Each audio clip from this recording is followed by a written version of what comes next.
ఈ రోజు నుంచి ఖచ్చితంగా గడప గడప తిరుగుతా, ఊరు ఊరు తిరుగుతా, మండలం మండలం తిరుగుతా, నియోజకవర్గం నియోజకవర్గం తిరుగుతా, రాష్ట్రం మొత్తం తిరుగుతా, జెండా కట్టి జనంలోకి పోతా.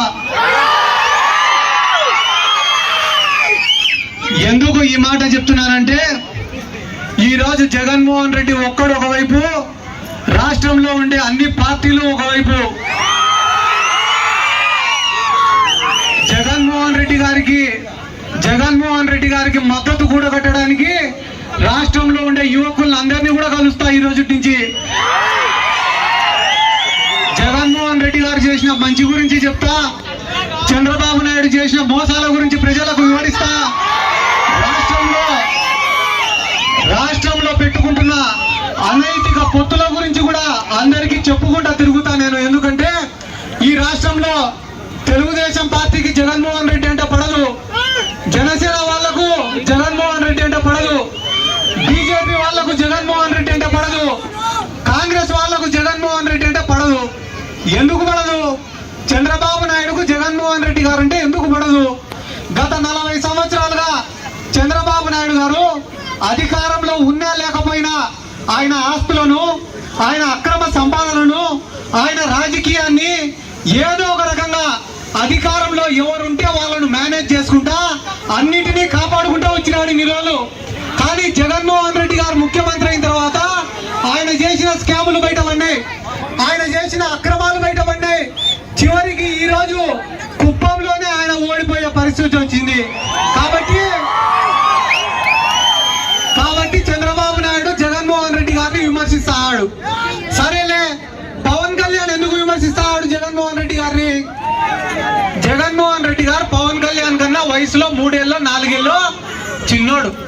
అరే, నాకన్నా చిన్నోడు ఈ రోజు రాష్ట్రంలో దేశంలో ఇంత పెద్ద ఎత్తుకు ఎదిగిపోయినాడే, నేనేమో కనీసం ఎమ్మెల్యేగా కూడా గెలిచలేకపోతానని, ఎవరితోనో ఒకరితో పొత్తు పెట్టుకోకుంటే కనీసం పార్టీని కూడా నడపలేకుండానే అని చెప్పి బాధతో, కడుపు మంటతో, అసూయతో ఈ పవన్ కళ్యాణ్ అనేవాడు జగన్మోహన్ రెడ్డిని విమర్శిస్తాడు. అంతేకాకుండా మూడో పార్టీ ఏంది? కాంగ్రెస్ పార్టీ. ఈ రోజు కాంగ్రెస్ పార్టీ వాళ్ళు జగన్మోహన్ రెడ్డి గారిని ఎందుకు విమర్శిస్తారు? ఈ రాష్ట్రంలో కాంగ్రెస్ పార్టీని నామరూపాలు లేకుండా చేసింది ఎవరు? అటువంటి జగన్మోహన్ రెడ్డి గారి పైన ప్రతీకారం తీర్చుకోవడానికి గుంటనక్కల్లాగా కాపలా కాస్తుంది ఈ కాంగ్రెస్ పార్టీ. ఇంకొక పార్టీ బీజేపీ పార్టీ. ఆ పార్టీలో ఉన్న పురంధేశ్వరి గారు నారా లోకేష్ కి ఏ రకంగా బంధువు అవుతుంది, బాలకృష్ణకు ఏ రకంగా బంధువు అవుతుందో మనం ప్రత్యేకంగా చెప్పాల్సిన అవసరం లే. ఆ బీజేపీ వాళ్ళకు ఉండే బాధ ఏమరా అంటే 151 మంది ఎమ్మెల్యేలు, 22 మంది ఎంపీలు, రాజ్యసభ సభ్యులు, దేశంలోనే ఒక బలమైన నాయకుడైనాడు జగన్మోహన్ రెడ్డి. రేపుగాన జగన్మోహన్ రెడ్డి ఇట్లే ఎదిగితే ఏదో ఒక రోజు దేశ రాజకీయాల్లో కూడా చక్రం తిప్పుతాడనే భయంతో బీజేపీ వాళ్ళు కూడా జగన్మోహన్ రెడ్డిని విమర్శిస్తారు కదా. ఇన్ని పార్టీలు మాకు వ్యతిరేకంగా ఉన్నాయి, ఇన్ని మీడియా సంస్థలు మాకు వ్యతిరేకంగా ఉన్నాయి, అయినా కూడా మీకున్నే ధైర్యం ఏమరా అంటే ఈ రాష్ట్ర ప్రజలు మాత్రమే మా ధైర్యం, ఈ రాష్ట్రంలో ఉండే పేదవాళ్ళు మాత్రమే మాకు ధైర్యం, మేము చేసిన సంక్షేమ పథకాలు మాత్రమే మాకు ధైర్యం అని చెప్పి ఈ సందర్భంగా నేను చెప్తానా. ఏమన్నా మాట్లాడితే తెలుగుదేశం వాళ్ళు ఏం మాట్లాడతారు? మా నాయకుడికి 40 ఏళ్ల అనుభవం ఉంది అంటారు.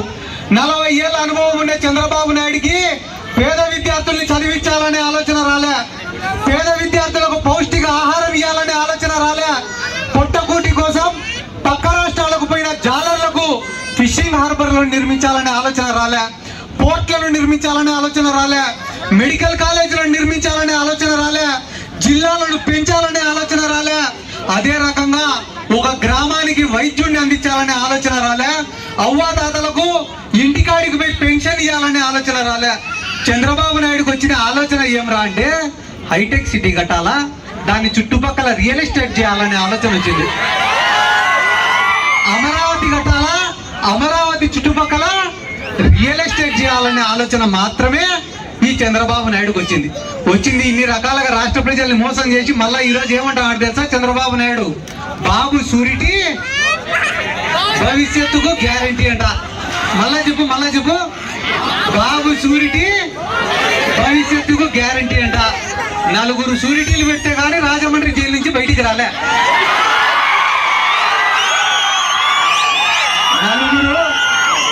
నలుగురు షూరిటీలు పెడితే కానీ రాజమండ్రి జైలు నుంచి బయటికి రానోడికి ఈ రాష్ట్ర ప్రజలకు గ్యారంటీ ఇస్తాడంట ఈ చంద్రబాబు నాయుడు.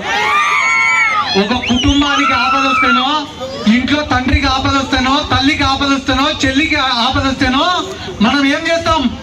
ప్రాణం అడ్డం పెట్టి పోరాడతాం, అంతేనా?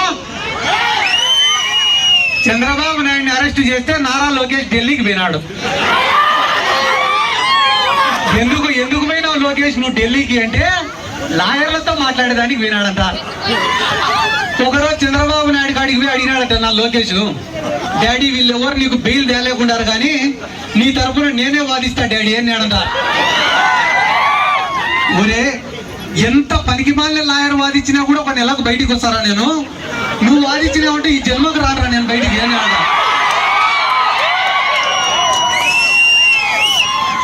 అంటే ఎందుకు నేను చెప్తాను అంటే వాళ్ళకు కూడా ఒక ప్రోటోకాల్ సమస్య పడింది ఇప్పుడు. ఎవరికి? పవన్ కళ్యాణ్ కు, నారా లోకేష్ కి. నేను గొప్ప అంటే నేను గొప్ప, నేను గొప్ప అంటే నేను గొప్ప అని. మనం ఎవరినైనా తిట్టినామనుకో, నువ్వు లోకేష్ ఎట తిడతావు, నన్నుగా తిట్టాల్సిందని పవన్ కళ్యాణ్. పవన్ కళ్యాణ్ తిట్టినామనుకో, వాడిని ఎట తిడతావు, నన్ను తిట్టాలని నారా లోకేష్. ఇట ప్రోటోకాల్ కోసమే మా ఊర్లో కూడా ఇద్దరు కొట్టాడుకుంటూ అయినారు. ఒక నాయకుడు ఉన్నాడు, ఆ నాయకుడు వెనక పక్క బలమైన కార్యకర్త ఒకడు ఉన్నాడు. ఒకరోజు ఏం చేసినారు, ఇద్దరు కలిసి ధర్నా చేసినారు. ధర్నా చేస్తేనే పోలీసు వాళ్ళు ఏం చేసినారు, ఆ నాయకుడిని విడిచిపెట్టి ఆ బలమైన కార్యకర్తను ఎత్తుకుపోయి లోపల వారేసినారు. లోపల వారేస్తేనే ఈ నాయకుడు ఏం చేసినాడు, వెంటనే స్టేషన్ బయటికి పోయి ధర్నా కూర్చున్నాడు. ధర్నా కూర్చుంటేనే విలేకరులు అందరూ నాకు మైక్ పెట్టినారు కదా, అట్టనే మైక్ పెట్టినారు నాయకుడి కాడికి పోయి, సార్ ఎందుకు చేశాను సార్ ధర్నా, మీ కార్యకర్తను అరెస్ట్ చేసినారా అని అంటే, లేదు ప్రోటోకాల్ ప్రకారం నన్ను కదా అరెస్ట్ చేయాల్సింది, వాడిని అరెస్ట్ చేసినారు అని అడిగితే దానికి పోలీసు వాళ్ళు ఏమన్నారంట, సార్ అరెస్ట్ చేసినాం కాబట్టి ప్రోటోకాల్ అని అడిగినావు, అదే పొరపాటున లాఠీ చార్జ్ జరిగిందేట సార్, అప్పుడు కూడా ఫస్ట్ నన్ను కొట్టినాకనే వాడిని కొట్టాలి కదా అని అడుగుతావు కదా. అట్లా వీళ్ళకు కూడా పోటీ వచ్చింది ఇప్పుడు, ఎవరికి? పవన్ కళ్యాణ్ కు, లోకేష్ కు. ఎవడెక్కువ తిట్లు తినాలా, ఎవడెక్కువ తన్నులు తినాలా అని. పవన్ కళ్యాణ్ కూడా ఏడబట్టి ఆడ మాట్లాడుతుంటాడు ఏమని, తాట తీస్తా, తోలు ఒలుస్తా, మోకాళ్ళ పైన కూర్చోబెడతా అని. వీళ్ళ పరిస్థితి ఎట్టుంటుందిరా అంటే, మనం ఇంట్లో ఒక పెద్ద లాబ్రడార్ కుక్కనో లేకుంటే గ్రేట్ డెన్నో పెంచుకుంటాం, అది చూసేది దానికి ఇంత పెద్దగా ఉంటుంది కుక్క. కానీ దాన్ని కానీ బయటికి వదిలినామనుకో, రోడ్డు కుక్క కలిసి చంపేస్తుంది దాన్ని. ఎందుకురా అంటే రోడ్డు కుక్కకు రోజు కుటాడి అలవాటు. దీన్ని మనం ఇంట్లో ఏమో బాగా సున్నితంగా పెంచుతాం. అంటే పవన్ కళ్యాణ్ కూడా తోలు తీస్తా, తాట ఒలుస్తా, 5వ క్లాస్ పిల్లోడు కొట్టాడు పవన్ కళ్యాణ్.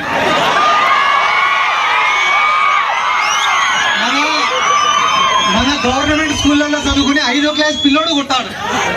ఎందుకంటే ఈ పిల్లల కష్టాలు తెలుసు, నష్టాలు తెలుసు, అవమానాలు తెలుసు, బాధలు తెలుసు, ఇబ్బందులు తెలుసు. కాబట్టి వీళ్ళకేం తెలుసు, ఏసీ కార్లలో కూర్చునేది, బయటకు వచ్చేది, ఊగిపోయేటట్టు బయట మాట్లాడేది, మళ్ళా ఇంటికి పోయి మరసంగా అన్ని మర్చిపోయి పడుకునేది.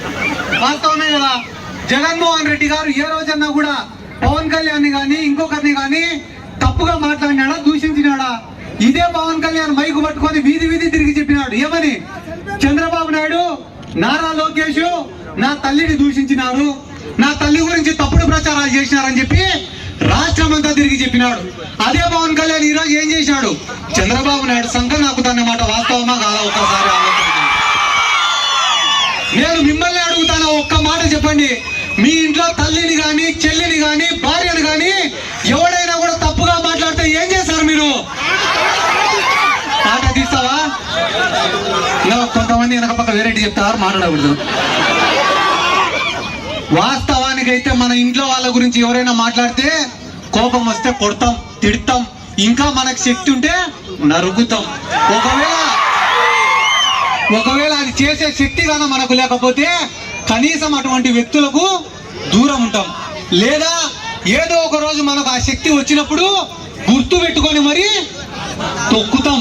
కానీ ఈడ పవన్ కళ్యాణ్ దేశ రాజకీయాలు, సుభాష్ చంద్రబోస్, జవహర్లాల్ నెహ్రూ, మహాత్మా గాంధీ, మార్క్సిజము, లెనినిజము, చెగువీరా, ఈ పేర్లు కూడా ఇలా నేను ఎప్పుడు పవన్ కళ్యాణ్ చెప్పినాక నేను చదవడం మొదలుపెట్టిన వీళ్ళందరూ ఎవరు ఏం కథ అని. అంటే ఎందుకు నేను ఈ మాటలన్నీ చెప్తానా అంటే, ఇంతమంది గొప్ప గొప్ప నాయకులు, స్వతంత్ర సమర యోధులు, పోరాట యోధుల గురించి చెప్పే పవన్ కళ్యాణ్ గారు ఆయన తల్లి గురించి మాట్లాడిన వాళ్ళతో ఈరోజు పొత్తులు పెట్టుకుంటున్నారంటే వీళ్ళకు జగన్మోహన్ రెడ్డి అంటే ఎంత భయమో లేకుంటే ఇదో ఒక్కసారి ఆలోచన చేయమని అడుగుతాను నేను. ఎందుకంటే నాకు మనసులో లేకుంటే కానీ ఏ వ్యక్తి గురించి కూడా నేను పొగడను. ఇక్కడ అనిపిస్తేనే పొగుడుతా తప్ప ఒకరి గురించి భజన చేసే వ్యక్తిని కూడా కాదు. నేను మా ఊరి గురించే చెప్తాను. ఎక్కడి గురించో వైఎస్ఆర్ కాంగ్రెస్ పార్టీ పరిస్థితి ఎట్లుందో చెప్పడానికి ప్రపంచం అంతా తిరగాల్సిన అవసరం లే. ఒక్క గ్రామానికి పోయి చూడండి.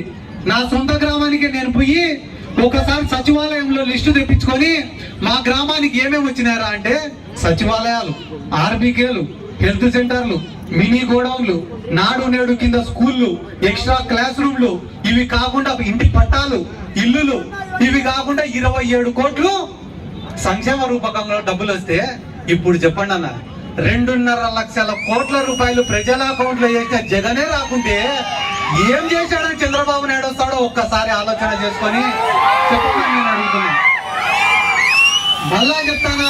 మళ్ళా చెప్తానా మాటిస్తానా, ఈ రోజు రాష్ట్రంలో దేశంలో ఏ సర్వే తీసుకున్నా, ఏ ఇంటెలిజెన్స్ రిపోర్ట్ తీసుకున్నా, ఏ 10 మందిని అడిగినా వచ్చేది ఎవడరా అంటే నేను చెప్పినా కూడా బాగుండదు. కాబట్టి ఒక మనస్ఫూర్తి ఒక మాట చెప్తా, గుర్తుపెట్టుకోండి.